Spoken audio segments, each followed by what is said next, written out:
Hello friends, आज हम आपके लिए लेके आए हैं तोशिबा कोर i7 लैपटॉप। ये लैपटॉप कोर i7 प्रोसेसर के साथ है। 4 GB रैम आती है इसके अंदर, 320 GB की हार्ड डिस्क आती है। बहुत ही लाइट वेट लैपटॉप होता है ये। तोशिबा जो है, this is not a Chinese brand, ये जापानीज टेक्नोलॉजी का लैपटॉप होता है। इसीलिए इस लैपटॉप में बहुत ही लाइट वेट मिलेगा आपको। कोर i7 प्रोसेसर होने की वजह से इसकी स्पीड बहुत ही अच्छी आती है। लैपटॉप की ओरिजिनल कंडीशन आप देख सकते हैं। इस लैपटॉप में आपको कोई स्क्रैच, कोई डेंट, कहीं पे किसी भी तरह का कोई मार्क नहीं दिखेगा। वेबकैम होता है, स्टूडेंट्स के लिए बहुत ही बढ़िया चीज है। ये बहुत ही इकोनॉमिक रेंज का लैपटॉप होता है। इसे आप हमारी वेबसाइट zoneofdeals.com से जाके परचेज कर सकते हैं।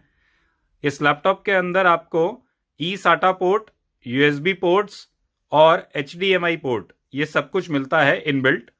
बैटरी बैकअप इस लैपटॉप का आपको अप्रॉक्सीमेटली 2 से 3 घंटे का आराम से आ जाता है। विंडोज 10 इसके अंदर आपको प्रीलोडेड मिलती है। आगे इस वीडियो में हम आपको इस लैपटॉप की और भी ओरिजिनल इमेजेस दिखाने वाले हैं, जिससे इसके ओरिजिनल कंडीशन का आपको आइडिया और अच्छे से लग जाएगा। Thank you.